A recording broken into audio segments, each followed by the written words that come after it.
नमस्कार दोस्तों, मेरा नाम है शिखर और स्वागत है आपका शिखर स्टडी पॉइंट में। दोस्तों, आज हम सॉल्व करने जा रहे हैं उत्तराखंड जेलबंदी रक्षक सॉल्व्ड एग्जाम पेपर 2016। दोस्तों, ये है पार्ट 2 इस पेपर का। इससे पहले मैंने आपको एक और पार्ट दिया था, पार्ट 1। उसमें दोस्तों जो हमारे उत्तराखंड के हिंदी पूछी जाती है ग्रुप सी के एग्जाम में, उसमें मैंने जो दोस्तों 20 क्वेश्चन है हिंदी के, वो आपको मैंने पार्ट 1 में दिया है। अगर आपने वो नहीं देखा है तो दोस्तों उसका लिंक मैं आपको डिस्क्रिप्शन बॉक्स में दे दूंगा, या फिर दोस्तों जब आप इस वीडियो को पूरा देख लेंगे तो वीडियो जब खत्म होती है तो उससे 20 सेकंड पहले एंड स्क्रीन आती है, तो वहां पर आपको ये वीडियो स्वतः ही दिखाई देगी। दोस्तों आप वहां से भी इसको देख सकते हैं। तो दोस्तों चलिए शुरू करते हैं। दोस्तों इस बार अगर आप तैयारी में हैं, और दोस्तों इसके अलावा आपके लिए अगर आप एसआई की भी तैयारी कर रहे हैं तो जेलबंदी रक्षक अगर आपकी, क्योंकि सभी ने जितने भी हैं दोस्तों, आप लोगों में से सभी ने ग्रेजुएशन किया ही होगा, तो आप लोग उत्तराखंड सब इंस्पेक्टर जो एग्ज़ाम होता है दरोगा का, एसआई का, तो दोस्तों उसके भी लगभग 200 से ज़्यादा पद हैं लगभग। तो वो भी बहुत जल्दी आपको भर्ती देखने को मिलेगी, हालांकि टाइम लगेगा, पर आप उसके लिए भी अभी से तैयारी स्टार्ट कर सकते हैं।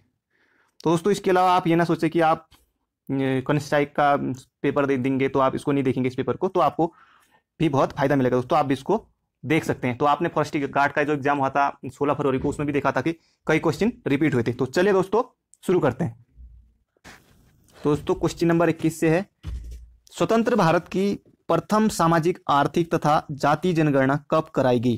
दोस्तों ये क्वेश्चन है, 4 ऑप्शन आपके सामने, और आपके मन में भी आंसर आ जाना चाहिए दोस्तों। 5 सेकंड के अंदर आपके मन में भी आंसर आ जाना चाहिए। तो स्वतंत्र भारत की प्रथम सामाजिक आर्थिक तथा कराई गई थी, तो ये कराई गई थी 2011 में। अगर आपने ये सोचा था तो आप सही हैं। ये हुआ था दोस्तों कर्नाटक में। और अभी जो जनगणना होगी 2021 में होगी। प्रत्येक 10 वर्षों बाद जनगणना होती है। और सबसे पहले दोस्तों 1872 में जनगणना कराई गई थी लॉर्ड मेयो के टाइम पर। कई बार सीधे सीधे एग्जाम में पूछ लिया गया हमारे उत्तराखंड के जो भी एग्जाम होते हैं। और दोस्तों जो नियमित रूप से जनगणना थी वो थी 1881 में हुई थी, उस समय थे लॉर्ड रिपन। फिर उसके बाद दोस्तों 1885 वो समय आता है जब भारतीय कांग्रेस की स्थापना होती है। और इसके अलावा दोस्तों जो भारत की स्वतंत्रता के बाद जो जनगणना कराई जाती है उसके लिए है वो स्वतंत्रता अधिनियम, वो है 1948। ठीक है, इसको भी आप याद रखेंगे। अगला क्वेश्चन है, जनसंख्या दिवस मनाया जाता है, बेहद आसान क्वेश्चन है दोस्तों। जनसंख्या दिवस मनाया जाता है 11 जुलाई को, तो ये आपको आता होगा। ऑप्शन नंबर ए बिल्कुल सही है। अगला क्वेश्चन है, निम्न में से कौन सा भारत का प्रथम राष्ट्रीय अभ्यारण्य है या राष्ट्रीय उद्यान है। तो ये है दोस्तों, आपके मन में आ गया होगा, तो भारत का ही नहीं, इसको आप एशिया का भी कह सकते हैं। तो ये हमारा कार्बेट राष्ट्रीय उद्यान है, कार्बेट अभ्यारण्य। ऑप्शन नंबर सी बिल्कुल सही है। इसकी स्थापना हुई थी 1936 में, और दोस्तों 1957 में इसका नाम बदलकर जिम कार्बेट के नाम पर रखा गया। उससे पहले हेली नेशनल पार्क करके इसका नाम था। और ठीक है। और दोस्तों ये दुधवा है, दुधवा अभ्यारण्य, ये है उत्तर प्रदेश में। और कान्हा किसली ये एमपी में है। और रणथंभौर ये है राजस्थान में। ठीक है, राजस्थान में। अगला क्वेश्चन है दोस्तों, क्वेश्चन नंबर 24, पौधे स्वपोषी होते हैं क्योंकि वह दूसरों से भोजन लेते हैं, स्वयं भोजन बनाते हैं, भोजन का प्रयोग नहीं करते, या फिर मृत वस्तुओं से भोजन लेते हैं। तो आपने दोस्तों इसका आंसर अपने मन में लगा लिया होगा, तो आप दोस्तों बता सकते हैं क्या इसका आंसर। तो इसका हो जाएगा दोस्तों स्वयं भोजन बनाते हैं। तो स्वपोषी का मतलब ये होता है कि वो स्वयं भोजन बनाते हैं, और परपोषी दोस्तों तो दूसरों पर निर्भर होते हैं वो। ठीक। अगला क्वेश्चन है, स्वाइन फ्लू। तो दोस्तों उस टाइम ये जो स्वाइन फ्लू वो चल रहा था, तो स्वाइन फ्लू को जाना जाता है, तो ये होता है इन्फ्लुएंजा H1N1। तो ऑप्शन नंबर ए हमारा बिल्कुल सही है। तो दोस्तों ये ऑप्शन कुछ टाइपिंग में गलत होगी, इन्फ्लुएंजा H1N1 करके होगा, तो ऑप्शन एक सही होगा इनमें से।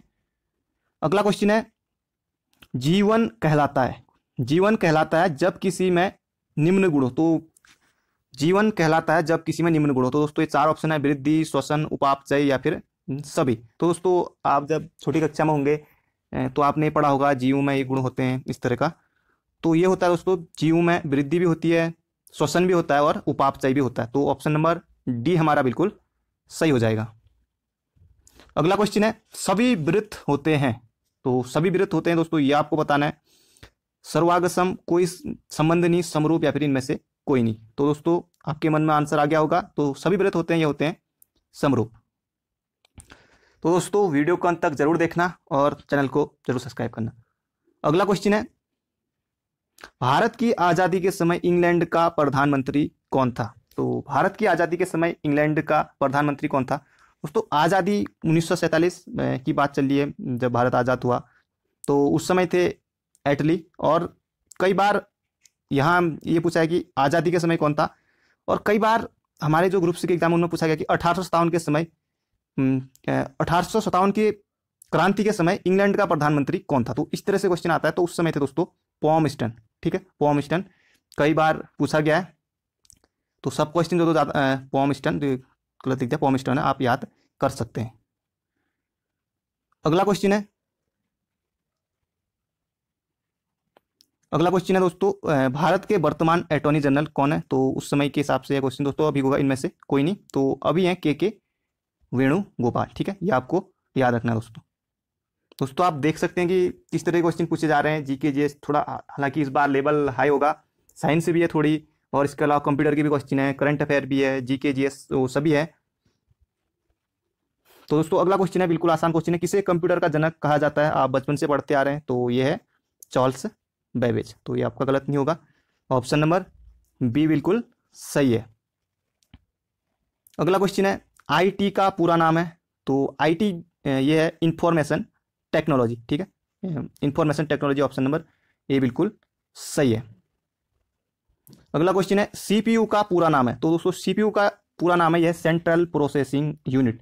तो सेंट्रल प्रोसेसिंग यूनिट ये है सीपीयू का पूरा नाम। बिल्कुल आसान क्वेश्चन है, कंप्यूटर का मस्तिष्क कहा जाता है। अगला क्वेश्चन है, पित्त की अनुपस्थिति में निम्न में से किसका पाचन नहीं होगा? तो पित्त की अनुपस्थिति में निम्न में से किसका पाचन नहीं होगा? कार्बोहाइड्रेट, वसा एवं प्रोटीन, वसा, या फिर कार्बोहाइड्रेट एवं वसा। तो दोस्तों इसका आंसर आपके मन में आ गया होगा। अगर आपने ऑप्शन नंबर सी किया था, अगर आपने वसा लगाया था, तो आप बिल्कुल सही हैं, वरना दोस्तों आपका आंसर गलत है। आप खुद दोस्तों खुद अपने आप को खुद आप आंक सकते हैं। अगला क्वेश्चन है, दंत चिकित्सक द्वारा मरीज के दांतों की जांच के लिए कौन सा दर्पण, तो दंत चिकित्सक द्वारा कौन सा जो दर्पण होता है वो उपयोग में लाया जाता है, ये आपको बताना है दोस्तों। दंत चिकित्सक दोस्तों जो दर्पण यूज करता है वो होता है दोस्तों अवतल। ठीक है, ये होता है अवतल, और जो गाड़ी के पीछे जो हेडलाइट उनमें होते हैं उनमें होता है उत्तल। ठीक है, और समतल दोस्तों हम इसका जो आमतौर पर हम शीशा देखते हैं तो चेहरा देखने के लिए करते हैं, वो उसमें समतल होता है। अगला क्वेश्चन है, क्वेश्चन नंबर 35, जौलजेबी मेला नदियों के समागम केंद्र पर आयोजित होता है? तो जौलजेबी मेला दोस्तों ये लगता है पिथौरागढ़ जनपद में। ठीक है, पिथौरागढ़ में। तो वहाँ पर आपको बताना है कि कौन सी नदियों का संगम होता है दोस्तों। वहाँ बड़ा मेला लगता है और व्यापार होता है वहाँ पर। तो दोस्तों ये जो मेला लगता है 14 नवंबर को, जो हमारे जवाहरलाल नेहरू जी के उस दिन उनके जन्मदिन पे लगता है दोस्तों 14 नवंबर को। तो एक आध हफ्ते तक चलता है, बहुत अच्छा लगता है। तो वहाँ पर कौन सी नदी होती है वो आपको बताना है। तो वहाँ पर है दोस्तों काली एवं गौरी, काली गौरी का वहाँ पर संगम होता है जौलजेबी में। ठीक है, ये आपको याद रखना है। और दोस्तों ये जो मेला है इसकी शुरुआत 1914 में ये गजेंद्र बहादुर सिंह ने की थी। तो ये आपको याद रखना दोस्तों। अगला क्वेश्चन है, होता है? तो अस्कोड आराकोड दोस्तों कई बार पूछा गया है और एग्जाम में भी कनिष्ठ सिंचाई किया है, एग्जाम पूछा गया है। तो आपको बताना है कौन इसका संचालन करता है। जैसे दोस्तों जो एग्जाम आता है फॉरेस्ट गार्ड का, उसमें पूछा गया था कि जो कैलाश मानसरोवर यात्रा होती है वो किसके द्वारा संचालित की जाती है? तो इस तरह से तो वो थी दोस्तों कुमाऊं मंडल विकास निगम। और इसके अलावा दोस्तों एक तो कुमाऊं मंडल विकास निगम ये होगी, इसके अलावा भारत सरकार, अभी मैं उसकी बात कर रहा हूँ दोस्तों कैलाश मानसरोवर यात्रा की। इसके अलावा जो सहयोग करती है वो ITBPF, भारत तिब्बत सीमा पुलिस बल।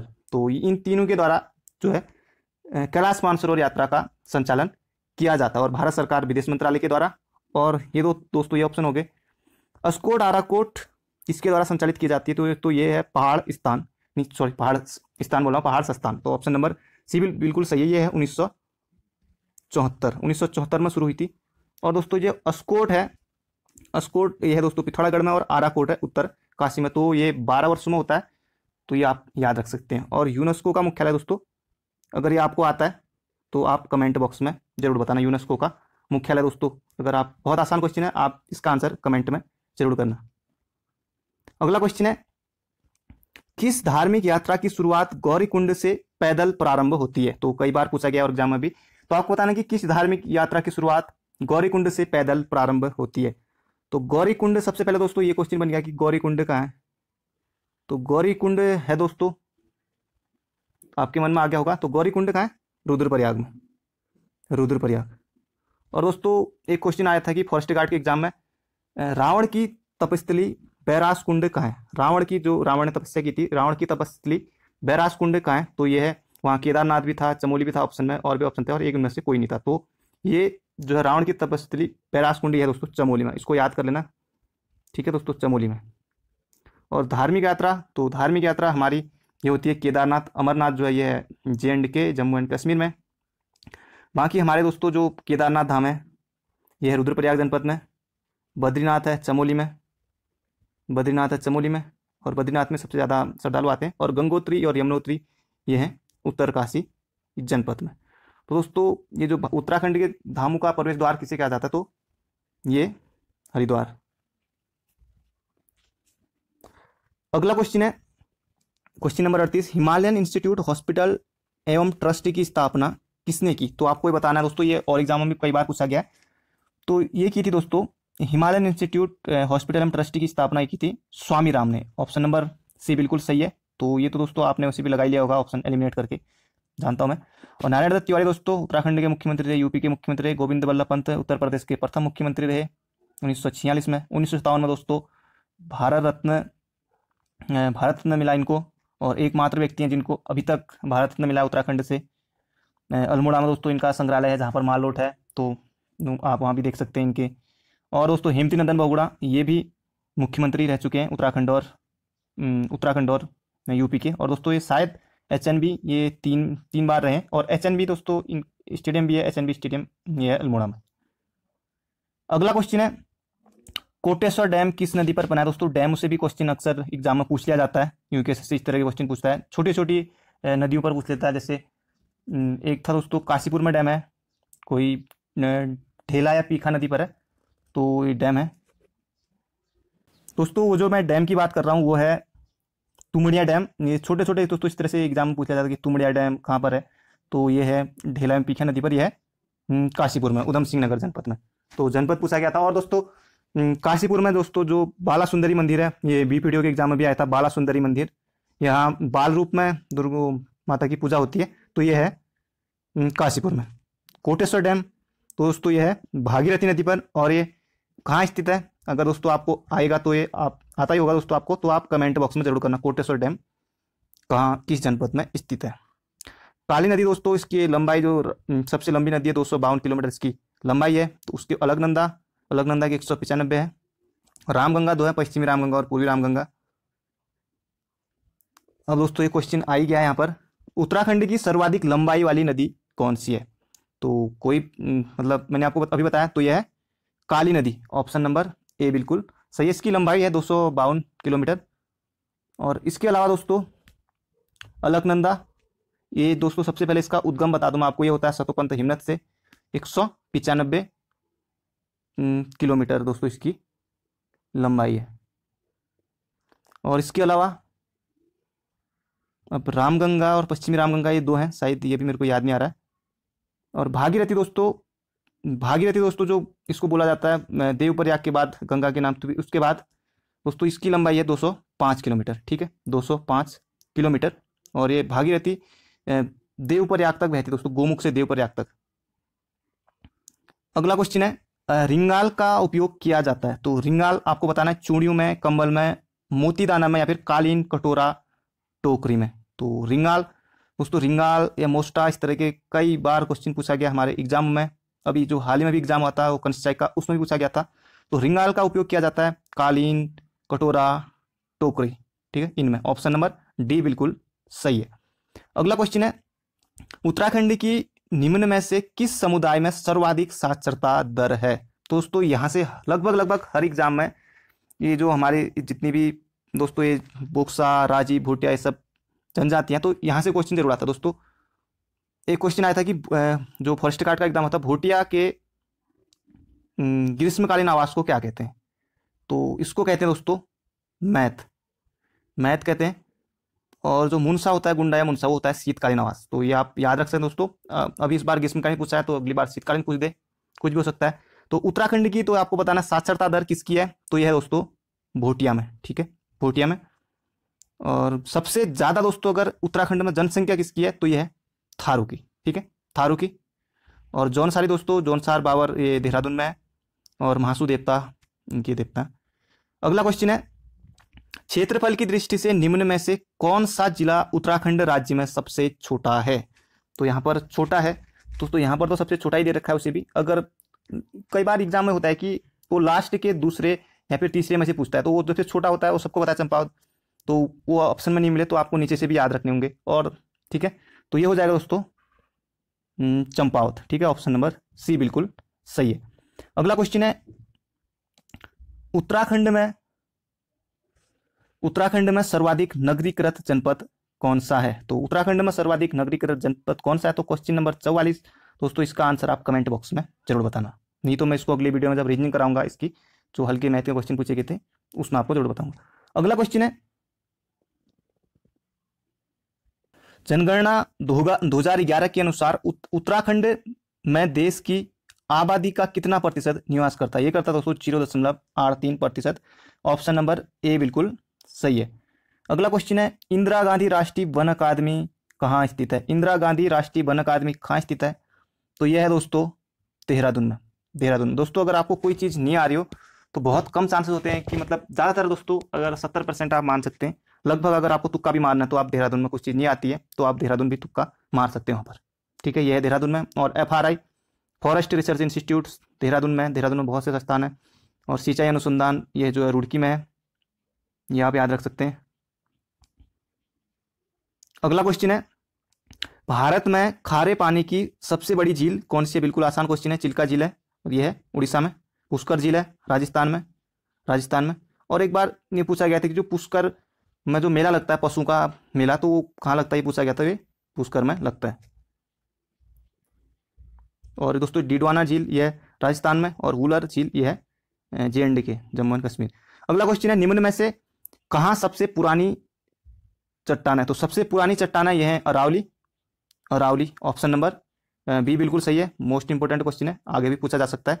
अगला क्वेश्चन है, किसने गुमानी पंथ को उत्तराखंड का सबसे प्राचीन कवि माना है। कई बार पूछा गया दोस्तों ये है sir George Grayson. Option number B बिल्कुल सही है। और इनका जन्म हुआ था दोस्तों 1790 में काशीपुर में। गुमान सिंह के यहाँ थे। अक्सर कहा जाता है कि ये साधु के इसमें रहते थे। सुदर्शन शाह के दरबार में भी रहे। और दोस्तों इनका नाम गुमानी पंथ या फिर लक्ष्मी नंदन पंथ। और इनका जो पेशा था दोस्तों ये था, जो पूर्वज थे इनके, जैसे कि मोलाराम का पूछा गया था, वो सोनार थे। तो इनके जो थे वो तो वैद, अगर ये आएगा तो अभी एग्जाम में नहीं आया इस तरह का क्वेश्चन, तो ये थे वैद।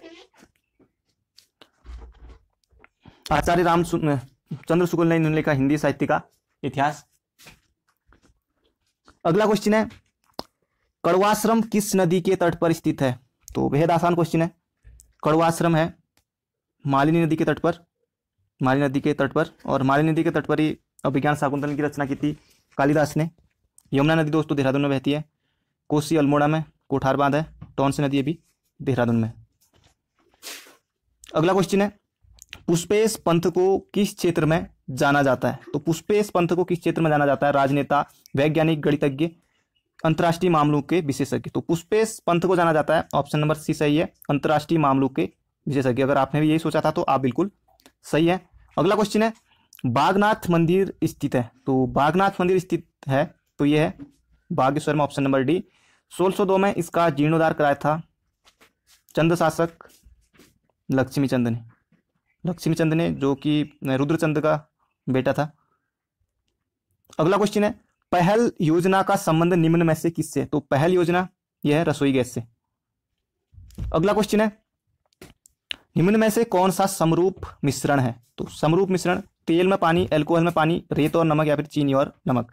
तो समरूप मिश्रण है एल्कोहल में पानी। ऑप्शन नंबर बी बिल्कुल सही है। दोस्तों वीडियो को अंत तक जरूर देखना, और अगर आपने हमारे चैनल को अभी तक सब्सक्राइब नहीं किया है तो दोस्तों हमारे चैनल को सब्सक्राइब कर लेना, और बेल आइकन को भी जरूर दबाना, ताकि आने वाली नोटिफिकेशन आपको सबसे पहले मिले। अगला क्वेश्चन है, किस वर्ग में सभी भूमिगत हैं? तो आपको बताना है कि किस में सभी भूमिगत हैं। आलू, शकरकंद, लहसुन, प्याज, आलू, मिर्च तो ऊपर लगती है। आलू, प्याज, टमाटर तो टमाटर भी ऊपर लगते हैं दोस्तों। अदरक, आलू, प्याज, तो ऑप्शन नंबर डी बिल्कुल सही है। ऑप्शन नंबर डी, आलू, प्याज और अदरक, ऑप्शन नंबर डी बिल्कुल सही है, ये सभी भूमिगत है। अगला क्वेश्चन है, भक्त दर्शन वर्तमान उत्तराखंड के किस जिले से संबंधित थे? तो भक्त दर्शन ये थे दोस्तों पौड़ी गढ़वाल से, और इन्होंने अपने नाम के आगे जाति सूचक शब्द हटा दिया था। और भक्त दर्शन ने दोस्तों 1939 में भैरव दत्त धूलिया के साथ अखबार निकाला था। कर्मभूमि निकाला था दोस्तों, ये निकाला था 1939 में। और कर्म ये निकला था दोस्तों लैंसडाउन से, ठीक है, लैंसडाउन। और दोस्तों एक और निकलता है देवभूमि, कर्मभूमि निकलता है लैंसडाउन से, देवभूमि निकलता है, ये निकलता है चमोली से, ठीक है, चमोली गोपेश्वर से। 1953 में निकला था, और 1939 में निकला था ये वाला अखबार, भक्त दर्शन निकाला था। अगला क्वेश्चन है, उत्तराखंड में बहुप्रचलित शब्द गोरख्याणी, तो थोड़ी गोरख्याणी टाइपिंग में गलत है, आप समझ सकते हैं। तो गोरख्याणी दोस्तों, गोरख्याणी जो प्रतीक है तो यह है दोस्तों पवित्रता का, प्रेम का या क्रूरता का। तो प्रेम पवित्र का नहीं है दोस्तों, यह है क्रूरता का। गोरख्याणी ये प्रतीक है, यह क्रूरता का। ऑप्शन नंबर डी बिल्कुल सही है। अगला क्वेश्चन है, उत्तराखंड में पंवार वंश का अंतिम शासक। तो उत्तराखंड के अगर पंवार वंश की बात, जो अंतिम शासक है दोस्तों उनकी बात करें तो वो ऑप्शन है नहीं अभी। तो अगर प्रद्युम्न शाह होता तो हमको उसको टिक करना पड़ता है, प्रद्युम्न शाह को उनको टिक करना पड़ता, तो वो अभी ऑप्शन में है नहीं। तो अभी हम टिक करेंगे दोस्तों मानवेंद्र शाह, और ये 1946 में बैठे अक्टूबर में। उसके बाद 1949 तक रहे। 1949 में फिर जब 1 अगस्त 1949 को टिहरी का भारत संघ में विलय हो गया, उसके बाद दोस्तों ये 7 बार लगातार टिहरी से सांसद रहे, और जनवरी 2007 में इनकी मृत्यु हुई थी। और एक बार ये मात्र चुनाव हारे थे, वो भी परिपूर्णानंद पैन्युली से एक बार हारे थे, शायद 1977 था उस टाइम, 1977 की बात है, उस टाइम चुनाव हारे थे, ये आप याद रख सकते हैं। नरेंद्र शाह दोस्तों, ये इनका कार्यकाल दोस्तों ये आए कीर्ति शाह के बाद। तो कीर्ति शाह जो था दोस्तों 1886 से 1913 तक था, और 1913 के बाद 1946 तक फिर नरेंद्र शाह का कार्यकाल आया। और भवानी शाह दोस्तों ये सुदर्शन शाह के बाद थे, 1859 से 1871 तक। और 1871 में दोस्तों प्रताप शाह, याद है प्रताप शाह थे, और प्रताप शाह 1871 से 1886 तक इनका कार्यकाल था दोस्तों, ये आप याद रखते हैं। प्रताप शाह ने प्रताप नगर बसाया, और जो कि जलकुर नदी के किनारे, जलकुर नदी। और दोस्तों कोटद्वार है, कोटद्वार भी एग्जाम पूछा गया, तो किस नदी किनारे, तो खो नदी के किनारे, आप याद रख सकते हैं इसको। तो यहाँ पर दोस्तों टिहरी रियासत के अंतिम राजा आएगा, तो दोस्तों आपको जो आंसर लगाना है टिहरी रियासत के अंतिम राजा, तो वो लगाना दोस्तों आपको मानवेंद्र शाह। तो अभी हम यहाँ पर मानवेंद्र शाह ही लगाएंगे। और नरेंद्र शाह के समय दोस्तों 1930 में ये विदेश गए हुए थे, तो उस समय तिलाड़ी कांड हुआ था, 1930 में दीवान चक्रधर जुयाल था, उसने गोली चलाने का आदेश दिया था। अगला क्वेश्चन है, मोरध्वज दोस्तों ये किसी का नाम है, तो आप किसका नाम है दोस्तों? जैसे गोस्थल कहा जाता है पुराणों में गोपेश्वर को, तो इस तरह से मोरध्वज किसका नाम है? जैसे काशीपुर को गोविषाण कहा था उसने, तो आप इस तरह से बता सकते हैं कि नाम मोरध्वज किसका पूरा नाम है। तो मोरध्वज प्रसिद्ध है, तो आप उसको कमेंट बॉक्स में जरूर बताना। मोरध्वज दोस्तों यह पुरातत्व स्थल के रूप में प्रसिद्ध है, मोरध्वज पुरातत्व स्थल के रूप में। अगला क्वेश्चन है, डोला पालकी आंदोलन विशेषतः किससे संबंधित है? तो डोला पालकी आंदोलन आपको बताना है। सबसे पहले दोस्तों डोला पालकी आंदोलन तो संबंधित किससे है? तो यह है शिल्पकारों से, ठीक है। और ये चलाया कब था दोस्तों? 1930 में, 1930 में चला था, ठीक है। और दोस्तों जयानंद भारती ने चलाया था। और इसके अलावा 1928 में गढ़वाल सर्वदलित समिति की स्थापना हुई थी। और ये किसने की थी? अगर आपको आता है तो दोस्तों आप कमेंट बॉक्स में जरूर बता सकते हैं। तो दोस्तों इसके बाद रीजनिंग की आएगी। चैनल से जुड़े रहें और शेयर करना दोस्तों। तो मिलते हैं अगले वीडियो में चैनल को। तो ठीक है दोस्तों, थैंक यू सो मच।